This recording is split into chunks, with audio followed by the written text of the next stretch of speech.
आज की कहानी शुरू करने से पहले आप सभी से रिक्वेस्ट है कि अगर पसंद आती है तो प्लीज ये जो लाइक शेयर कमेंट वगैरह दबा लिया करो, देख लिया करो, कुछ मतलब काम का हो तो आपको लगे तो। अगर आप पहली बार आए हैं तो ये जो सब्सक्राइब का बटन है इसे भी देख लेना, मतलब आपको अगर काम का लगे तो। वैसे मैं इधर बता रहा हूँ, होगा इधर, क्योंकि ये मिरर वाली बात है ना।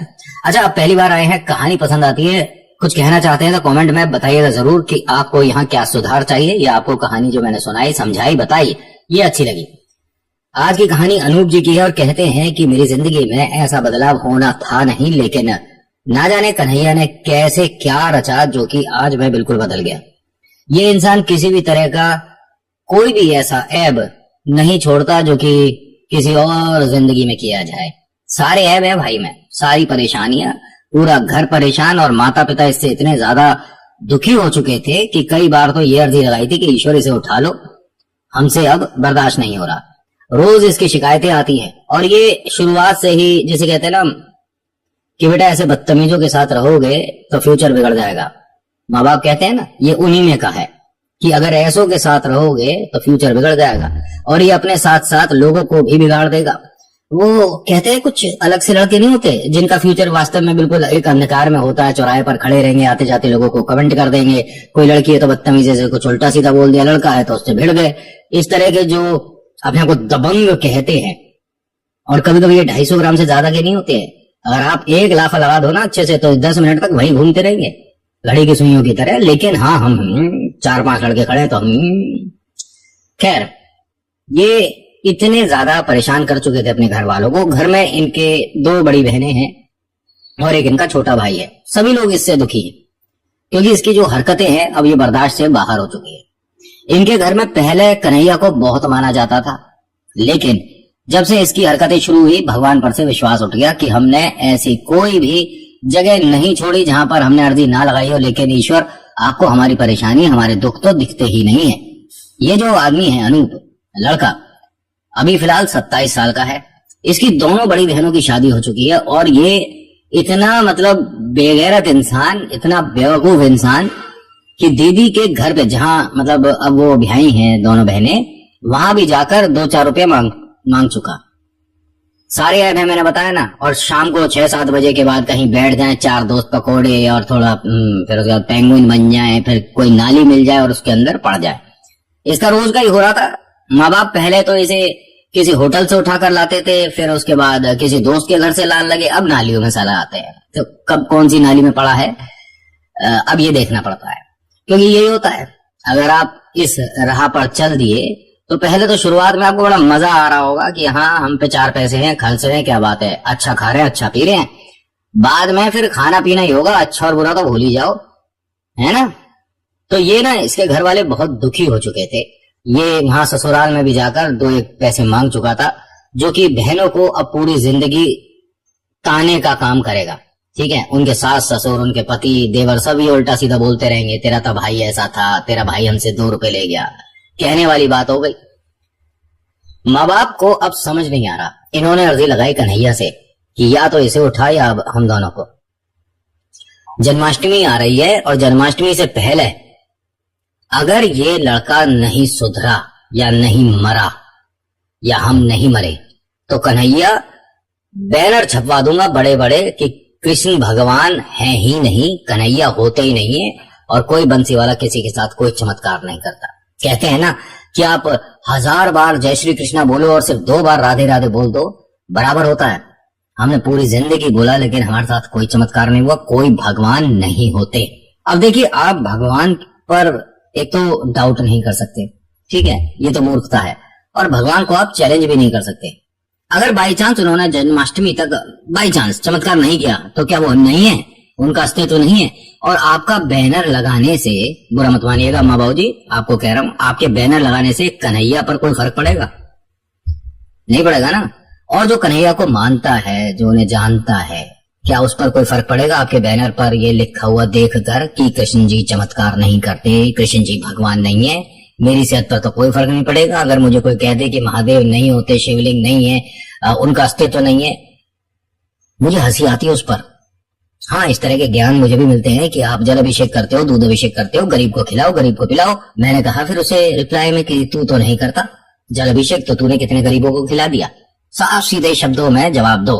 और मैंने पहले भी कहा है, अब कह रहा हूं, दोबारा कह रहा हूं, जैसा गाल नहीं, वो आप कुछ वो होता है ना पहले, जैसा देश वैसा वेश, वो पुराना है, ये लेटेस्ट है, ये नया मेरा है, खुद का पर्सनल कॉपीराइट इस पे मेरा। जैसा गाल ऐसा तमाचा। तो ऐसे में आपको जो ये समझाए कि आपके ईश्वर है ही नहीं, उससे कहो पतली गली निकल और चौड़े में दौड़ ले, पतली गली पकड़ और चौड़े में दौड़ ले, क्योंकि हमें तेरे जैसे मूर्ख से मुंह नहीं लगाना। तेरा मुंह है भी नहीं इस लायक। ऐसा कर दो उसे। खैर कहानी पर आ जाओ। ये मैं कितनी नोटंकी करने लग गया हूं ना आजकल, क्या कहते हो? ये थोड़ा आपका लाड़ पे आ रहा है, जिसकी वजह से थोड़ा मैं बिगड़ गया, वरना कहानी में सीधे सीधे तरीके से सुना देता था। अब तो बीच बीच में पता नहीं कहीं की कहीं निकल जाते हैं हम। अच्छा, मुस्कुराने की जरूरत नहीं है, आपकी रोटी जल जाएगी। होता क्या है कि इन्होंने कन्हैया से इस तरह का चैलेंज कर दिया कि तीसरे दिन जन्माष्टमी है, 2 दिन के अंदर अगर ये लड़का नहीं सुधरा अनु, तो हम तुम्हारे नाम के बड़े बड़े पर्चे छपवा देंगे। लेकिन कन्हैया ने भी सोचा कि पर्चे क्यों छपवाएं, क्यों 2-1 रुपए का खर्चा हो। अनु को किसी ने नई जानकारी दे दी, और ये जो निधिवन है ना, मंदिर जो है, उससे सिर्फ 15 मिनट की दूरी पर है इनका घर। यहाँ पर एक बहुत फेमस मिठाई की दुकान है, उनके बिल्कुल बराबर वाला मकान है। अच्छा, बहुत से लोग जो उधर रहते हैं, पहुंच मत जाना उनके घर पर। जब ये कहानी आई थी, मतलब जब ये हुआ है, तब ये वहां रहते थे, अब शिफ्ट हो चुके हैं, पीछे वाली गली में चले गए हैं। घर का एड्रेस नहीं बताऊंगा। होता क्या है कि अनूप आज शाम कहीं किसी के साथ बैठा हुआ था, प्रोग्राम चल रहा था इनका खाने पीने का। तो इनके किसी दोस्त ने बताया, ये एक नया काम करने वाले थे, कि मंदिर में क्योंकि जन्माष्टमी आ रही है 2 दिन बाद, बहुत कमाल की कुछ चीजें आई हैं। जैसे कि बहुत महंगी मूर्ति आई है। सुनने में यह भी आया है कि सोने के कड़े भी आए हैं, सोने की पाजेब भी आई हैं, और ये सब मंदिर में है, निधिवन के अंदर। और ये तो आपको पता ही है कि निधिवन के अंदर जो भी रुका है रात में, उसे दिन में समस्याएं हो गई हैं। भले ही उसकी आंखों की शक्ति चली गई हो या उसके प्राण, लेकिन समस्या हुई है। क्या आपने ये सुना है कि निधिवन में जिसने कोशिश करी उसके साथ क्या हुआ? जिसने देखने की, झांकने की कोशिश करी, उसके साथ क्या हुआ? निधिवन के बराबर में जितने भी मकान हैं, ठीक है, उन सब ने अपने जो जंगला है, अपनी जो खिड़कियां हैं, बिल्कुल से परमानेंट बंद करा रखी है। क्यों? क्योंकि जब ढोल मंजीरे ढोलक इत्यादि बजते हैं और चहल पहल सी होती है, मन कर जाता है कभी कभी कि खिड़की खोलकर देख लिया जाए। उसके बाद जो होता है, अधिकतर आपने यूट्यूब पर बहुत सारी वीडियोस में देखा होगा। इसको ये पक्का पता चल गया, और इसने आज से पहले ये काम नहीं किया था, जिसे हम गलत काम कहते हैं, चोरी चकारी जो होती है। आज से पहले ऐसा किया नहीं था, लेकिन बताया गया कि भाई बहुत सारा सोना, काम की, कमाल की और कीमती चीजें, इनका अगर हम गलती से भी 1-2 पर हाथ साफ कर दें, जीवन सफल हो जाएगा। बहुत सारे चोरों का जीवन सफल जेल में चल रहा है। वैसे तो अगर आप भी ऐसी सोच रखते हैं तो आपका भी जीवन, बाकी का वहीं सलाखों के पीछे। तो इन्होंने प्लान बना लिया जी, रात के 10:30-11 बजे इनका ये सब कुछ सेटिंग फिक्स हुआ। लेकिन ये 3 दोस्त हैं और 1-2 की जरूरत और पड़ सकती है, क्योंकि बहुत सारा सामान है, लेकर कैसे आएंगे, अंदर कैसे जाएंगे? उसने बताया, कह रहा हमारे पास मोटरसाइकिल है ना, मोटरसाइकिल को दीवार से लगाएंगे, ठीक है, एक लड़का उसके ऊपर बैठ जाएगा, दूसरा उसके कंधे पर पैर रखकर अंदर चला जाएगा। फिर अंदर से जैसे तैसे करके कुछ ना कुछ एडजस्टमेंट करके सामान को बाहर फेंकेंगे, और फिर जो अंदर लड़का होगा वो जैसे तैसे करके आ जाएगा। प्लानिंग एकदम सेट थी। इन्होंने जब जाने का सब कुछ बना लिया, 11:30 बजे, 11:45 बजे के आसपास ये दीवार से लगे, तो वहां पर एक गार्ड रहते हैं जो कि राउंड पर रहते हैं। ना जाने कैसे क्यों क्या हुआ, वो आज वहां पर थे नहीं, इनको मौका अच्छा मिला, तो सबने अनूप जी को चढ़ा दिया कि भाई साहब आप जाओ। तो यहाँ पर उनके दोस्तों ने कह दिया कि अनूप तुम जाओ, क्योंकि तुम्हारा हाइट अच्छा है, पर्सनैलिटी अच्छी है, तुम एकदम से उचक के चढ़ भी सकते हो, अगर फंस गए तो अंदर से बाहर भी आ सकते हो। अनूप ने कहा कि ठीक है, अगर मैं अंदर जाऊंगा तो 70% मेरा होगा, 30% तुम सबका होगा, बोलो हाँ या ना। उन्होंने कह दिया चलो ठीक है, 30% भी बहुत है जब इतना कीमती सामान है। लेकिन ये इन्फॉर्मेशन तो गलत थी, अंदर तो कुछ आया ही नहीं है। अब कन्हैया के बारे में आपने ये सोने के कड़े आए हैं, चांदी के कड़े आए हैं, ये तो कन्हैया ने बुलवाया तुमसे बेटा, कन्हैया तुम्हें वहां तक ला रहे थे। अब यहाँ अनूप एकदम दीवार के ऊपर चढ़ गया। ध्यान से सुनना, उसके दोनों पैर निधिवन के अंदर थे, मतलब बस जंप करने वाला था। देखता क्या है कि नीचे झाड़ियों के पास एक बहुत, जिसे कहते हैं ना, बहुत प्यारा, एकदम काजल लगी आंखें और बहुत सुंदर बालक, बहुत सुंदर, उसने बहुत महंगी ज्वेलरी डाल रखी थी। उसके पास जो गैया थी उसकी भी आंखें ऐसे लग रहा था जैसे किसी ने परमानेंट मार्कर से काजल लगाया हो, इतनी सुंदर। और एक बड़ी अजीब बात कि इतने अंधेरे में ये दोनों इतने साफ दिख रहे हैं जैसे कि ठीक चंद्रमा इन्हीं के ऊपर हो। इनके दोस्तों ने आवाज दी कि अरे जंप करना, अरे कूदना भाई, फटाफट लेकर आ, क्या हुआ, कोई है क्या? इसने कुछ नहीं बोला, ये बस उन्हें लगातार देख रहा था। तो ये कहते हैं इन्होंने वो जो गाय है, जो छोटा सा गाय का बच्चा, बहुत छोटा सा बछड़ा, उसे बोलते हुए देखा और उसने राधे राधे बोला। इन्हें समझ नहीं आया कि ये जो मैं देख रहा हूं मेरी आंखों का सपना है, डर है, प्रेत है, क्या है। फिर उन्होंने उस बालक की तरफ देखा, वो बालक इन्हें फिर ढूंढे से ना मिले। वो गैया वहीं बैठी दिख रही है, मतलब जो गाय का बच्चा है ना वो वहां दिख रहा है।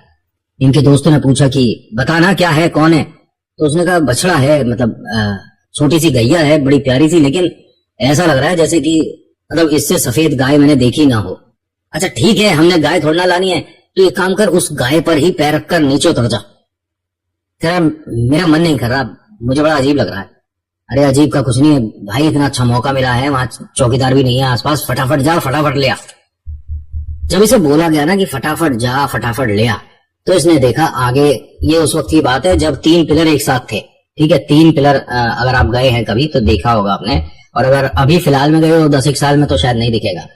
अब वहां 3 में से एक पिलर को हटाया गया है, जो कि कहते हैं लोगों ने उन दोनों में राधा कृष्ण को देखा है, इसलिए उन दोनों को छोड़कर बाकी जो तीसरा था उसे हटाया गया है।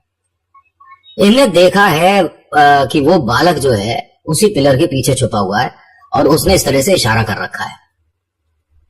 इसने हाथ जोड़ दिया और कहता है कि मेरे से गलती हो गई, मैं नहीं आ रहा, मेरे से गलती हो गई, और ये इस टाइम खाए पिए हैं।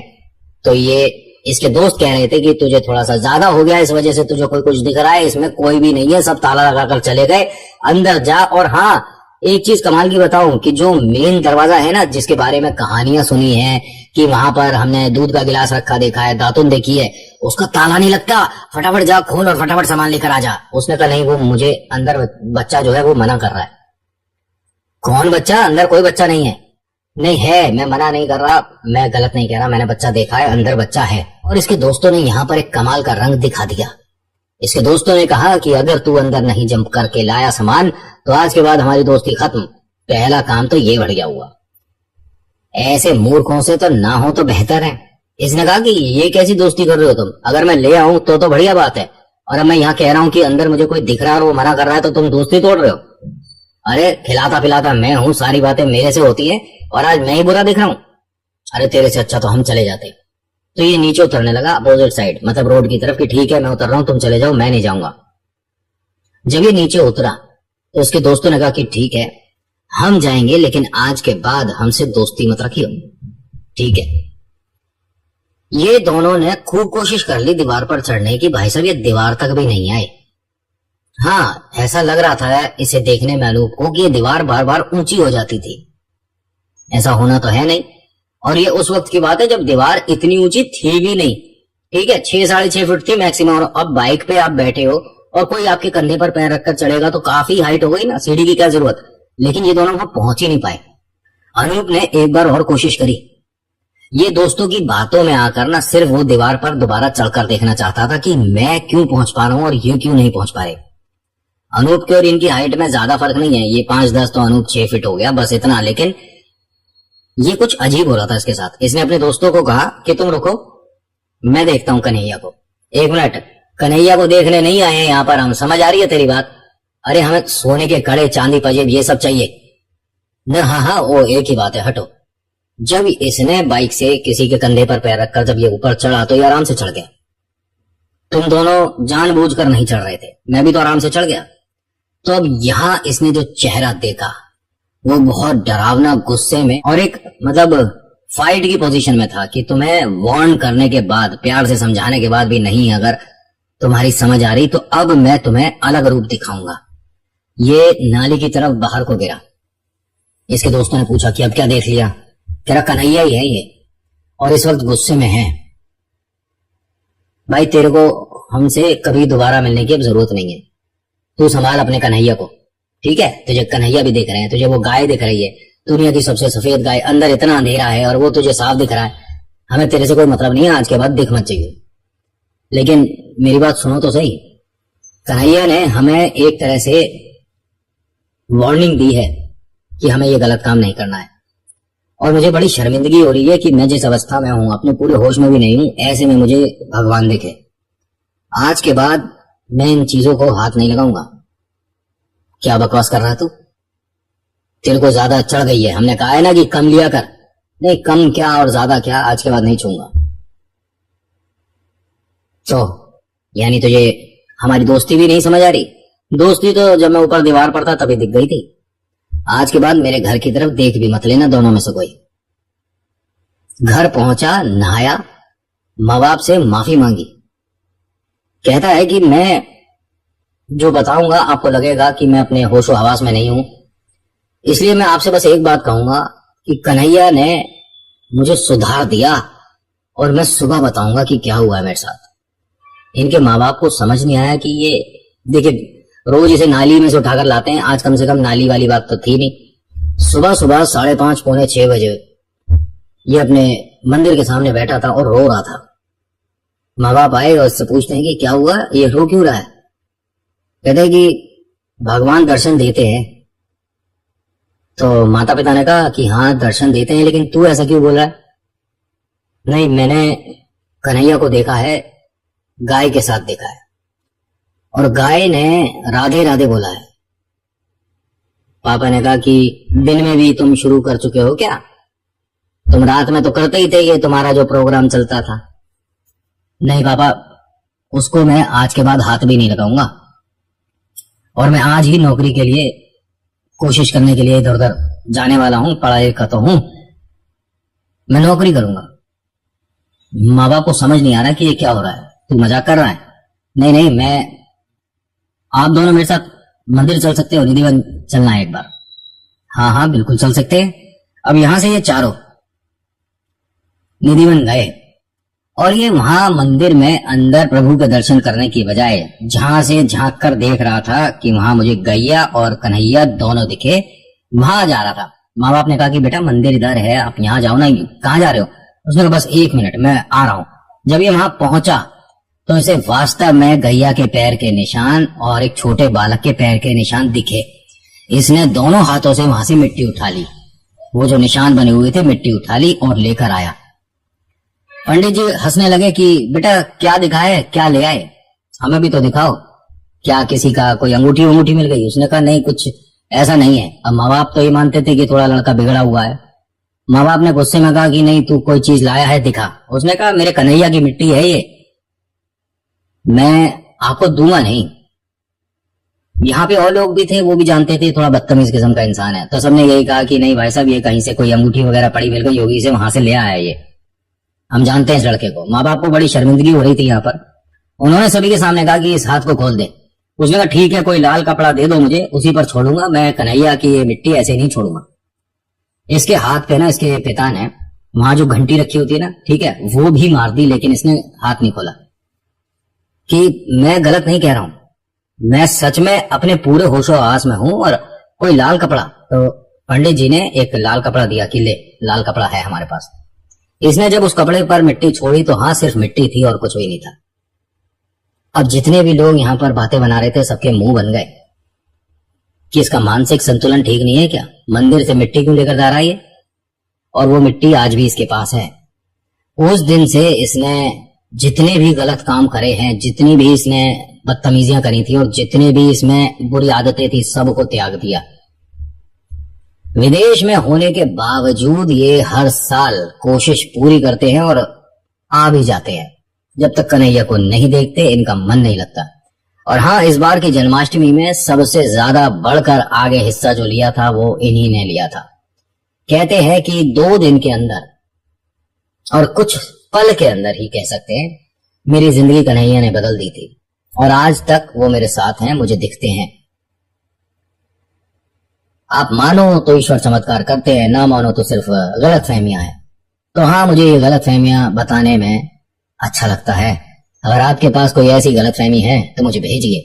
मुझे बाकियों से कोई फर्क नहीं पड़ता कि कौन इस कहानी को सच मानता है मनगढ़ंत मानता है। आप मानते हो नहीं मानते हो कोई फर्क नहीं पड़ता, डिसलाइक का बटन दबाओ, चले जाओ, कोई बात नहीं, 2 एक गालियां भी दे देना मुझे।